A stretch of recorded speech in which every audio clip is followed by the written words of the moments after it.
ঠিক না? হুজুর, হুজুর, তাজবিদ, তাজবিদ বলা হয় কাকে? তাজবিদ বলা হয় তাকবীর। প্রত্যেক, বলো, হুজুর দেখা যাচ্ছে না। তাজবিদ কাকে বলে? মুখস্থ বলো। হ্যাঁ, হুজুর মুখস্থ পারবো না। আচ্ছা, আমারটা শোনো। প্রত্যেকটা হরফ নিজ মাখরাজ, সিফাত এবং মদ গুন্নার সাথে আদায় করাকে বলা হয় তাজবিদ। ঠিক আছে? প্রত্যেকটি মাখরাজ নিজ হরফের সিফাত। দেখো, প্রতিটি হরফ নিজ নিজ মাখরাজ থেকে সিফাত সহ উচ্চারণ করে পড়া এবং মদ গুন্না সহ তিলাওয়াত করাকে বলা হয় তাজবিদ। ঠিক আছে? একটা স্ক্রিনশট মারতে পারো মুখস্থ রাখার জন্য। হুজুর আপনি পারলে পরে দিয়ে দিয়ে দিন। আচ্ছা, ঠিক আছে। আর তাজবিদের বিপরীত কোরআন তেলাওয়াত করাকে বলা হয় কি? লাহান। ঠিক আছে? জি। মানে কি? মানে হলো হরফগুলো নিজ মাখরাজ, সাথে সিফাত এবং মদ গুন্না সাথে তেলাওয়াত না করাকে কি বলা হয়? লাহান বলা হয়। লাহান মানে কি? তাজবিদের বিপরীত পড়া। আর লাহানটা হলো দুই প্রকার: লাহানে জালি জালি, লাহানে খাফি। জালি জালি ইউন থেকে লাহানে জালি, আরেকটা কি লাহানে খাফি। লাহানে জালি কাকে বলে? এক হরফের স্থানে অন্য হরফ পড়া। লাহানে জালি মানে বড় লাহান বা বড় ভুল। সেটা কি? এক হরফের স্থানে অন্য হরফ পড়া, হরফ কম বেশি পড়া, জের, জবর, পেশ এবং জজমকে একটিকে অপরটির জায়গায় পড়া। বুঝছো? জি হুজুর। লাহানের জালি হলো কি? এক হরফের স্থানে অন্য হরফ পড়া, হরফকে কম বেশি করা, জের, জবর, পেশ এবং জজমকে একটিকে অপরটির জায়গায় পড়া। এই জাতীয় মারাত্মক ভুল সমূহকে বলা হয় লাহানের জালি। বুঝতে পেরেছো? যেমন আলহামদু, তুমি এখন এখানে পড়লা কি আলহামদু, লাহানের জালি। বুঝছো? আলহামদুর জি। জায়গায় যদি আমরা পড়ি আলহামদু, হাকে যদি আমরা হা বানিয়ে ফেলি তাহলে এটা কি হবে? লাহানের জালি। রহমান রহিম, যদি রহমান রহিম পড়ি তাহলে কি? লাহানের জালি হবে হরফ। জবর, জের, পেশ, আচ্ছা, এবং হরফ কম বেশি পড়া একটু, যেমন যা কে উচ্চারণ করলাম যা, পাতলা করে হবে না, লাহানে জলি হয়ে যাবে। জের, জবর, পেশ, জের জায়গায় আমরা অন্য কিছু বললাম, জবরের জায়গায় অন্য কিছু বললাম। ঠিক আছে? মিদ্দিনকে বললাম মাদ্দিন, মালিক ইয়াউমিদ্দিনকে কি বললাম? মালিক ইয়াউমিদ্দিন, মুদ্দিন, এভাবে। তো এগুলাকে পড়া কি? হুজুর লা জানি পর হারাম। লাহানা জলি পড়া হারাম। লাহানা জলির কারণে অর্থ বিকৃত হয়ে নামাজটা নষ্ট হয়ে যায়। বুঝছো? হুজুর আমার তো এটা বললে আমার শেষ। এটা কি শেষ? ওই যে এই যে কি বলে আমার শেষ। লাল কায়দা। কায়দা। তো লাহানা জলিটা বুঝছো না? জি। লাহানা জলি কি? লাহানের জালি হলো এক হরফের স্থান অন্য হরফ পড়া। হুম, হরফ কম বেশি পড়া। হুম। যে জবর পেশ এবং যজমকে টিকে অপরটি জায়গায় পড়া। এ জাতীয় মারাত্মক ভুল সমূহকে লাহানে জারি বলে। হুম। লাহানে জারি। লাহানা জলি পড়া কি হারাম? লাহানা জলির কারণে নামাজ নষ্ট হয়ে যায়। এখন লাহানা খফি কাকে বলে? হরফকে সুন্দর করে উচ্চারণ করার নির্দিষ্ট নিয়ম কানুনের বিপরীত পড়াকে লাহানা খফি বলে। এরকম পড়া মাকরুহ, তাই এই থেকেও বেঁচে থাকা উচিত। লাহানে খফি একটু কম ভুল, মানে ছোট ভুল। আর লাহানের জালি হলো কি? বড় ভুল, মারাত্মক ভুল, যেটা বললো লেখাতে। বুঝছো? লাহানা খফি মানে জি। হরফকে সুন্দর করে উচ্চারণ করার নির্দিষ্ট নিয়ম কানুনের বিপরীত পড়াকে লাহানে খফি বলে। অর্থাৎ সিফাত সহ আদায় না করা, এরকম পড়াটা মাকরুহ। তাই এটা থেকেও কি বেঁচে থাকা উচিত। হরফকে সুন্দর করে উচ্চারণ করা। হ্যাঁ, বলো বলো।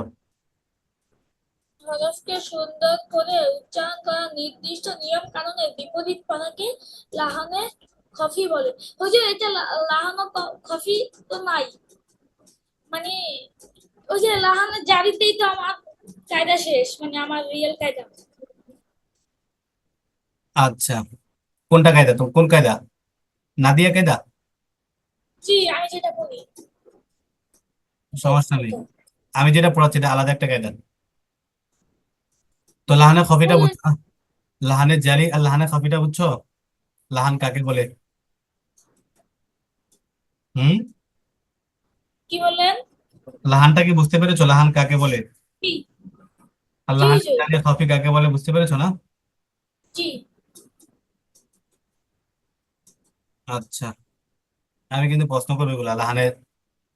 জালি লাহানের জালি পড়লে কি নামাজ হয়? লাহানের জলি কাকে বলে, খফি কাকে বলে, ঠিক আছে, এগুলো ধরবেন ইনশাল্লাহ। এখন এখান থেকে বানান করে পড়াটা।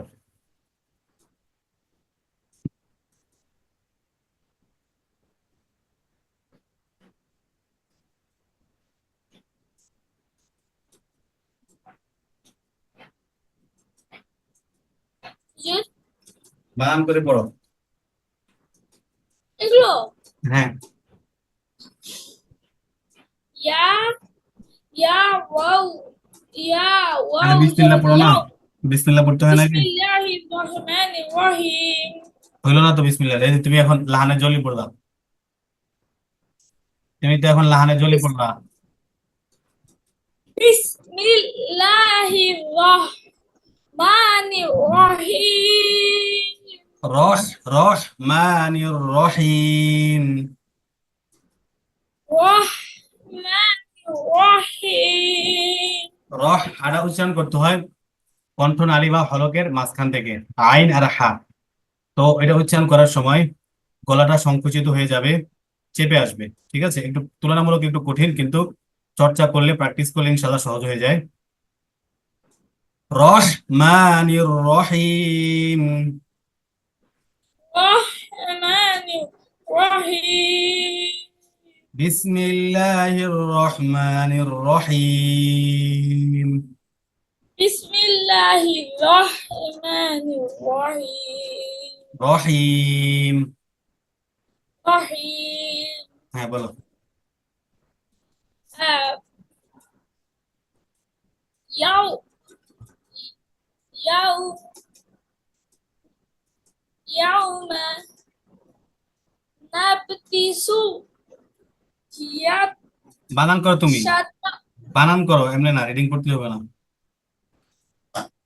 বানান করে করে ইয়া পড়তে হবে। ইয়া ওয়াও জবর ইয়াও মিম জবর বা।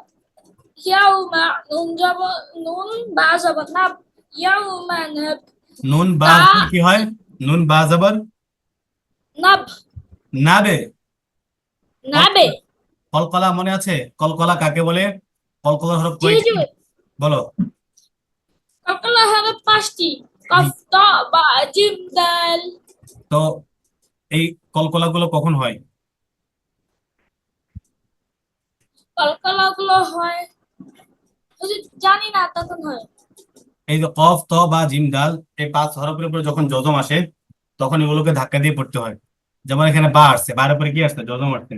এই জন্য বাকে ধাক্কা দিয়ে পড়তে হবে। নাবে। নুন বা জাবার নাবে। হুম, এভাবে। হুজুর এই যে আমার একটা প্রশ্ন বলো। ছিল, হুজুর জজম কাকে বলে? কোন হরফের উপর এভাবে একটা কোন টান কি? ব্যাপার? হ্যাঁ, এই যে এই টানটাকে কোন যজম ভাবে? বলা হয়। যজম। কোন হরফের উপর এরকম একটা টানকে যজম বলা হয়। এই দেখো এখানে একটা টান আছে, এরকম একটা টানকে যজম বলে। কোন হরফের উপর এমন একটা টান থাকলে এটাকে কি বলে? যজম বলে। এই টানটাকে কি বলবা?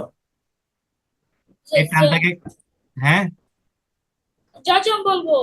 যজম, হ্যাঁ। এরকম একটা টান থাকলে কি বলবে? যজম। হুজুর জজম আপনি দেখতেছি হুজুর জজম দিয়ে অন্যরকম। হ্যাঁ, জজম তো হুজুর অন্যরকম। অন্যরকম বলতে? ওই যে ওয়াও মতো ওই যে কমার মতো হুজুর কমা।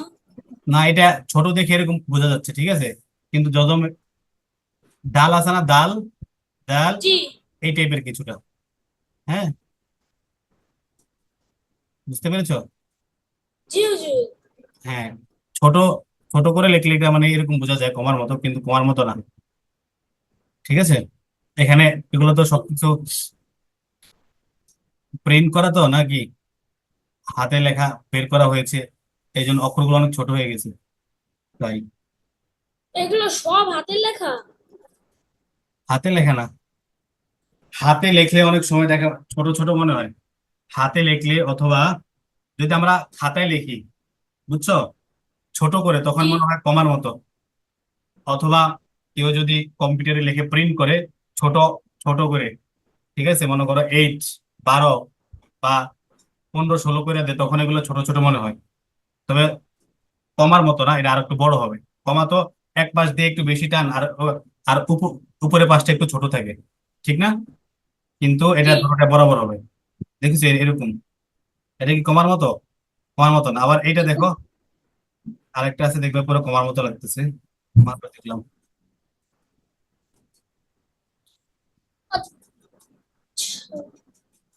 হুজুর আপনার বাসা কই? হ্যাঁ, আপনার বাসা কই? বাংলাদেশে। বাংলাদেশের কোথায়? ঢাকাতে বাসা। ঢাকার কোথায়? ঢাকা রায়েরবাগ। রায়বাগের কোথায়? রায়েরবাগ, রায়েরবাগের ভিতরে। রায়েরবাগ চিনো? আহ, নাম শুনছি। রায়েরবাগের ভিতরে। রায়ের ভিতরে কোথায়? ভিতরে একটা জায়গা আছে, নাম হলো মিরাজনগর, ওইখানে। বিরাজনগরে কোথায়? মিরাজনগরে আর কোথায়? কি অবস্থা! বিল্ডিং এর নাম কি? হ্যাঁ, বিল্ডিং এর নাম কি? বিল্ডিং এর নাম বলা যাবে না। আচ্ছা, ঠিক আছে, হুজুর, বলেন আমি আপনার বাসায় যাব ঘুরতে। এখন আমি বাসায় নাই, বাসার বাইরে। যখন যাব তখন ইনশাল্লাহ জানিয়ে দিব, ঠিক আছে? হুম। হুজুর বলেন না। আচ্ছা বলো, সময় কম। আমি সময় বাকি নেই, আমরা একটা আয়াত পড়তে পারি না এখনো। শুরু করো তো আবার এখানে।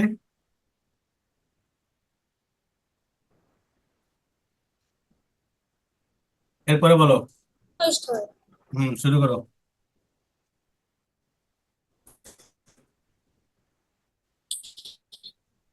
নাবে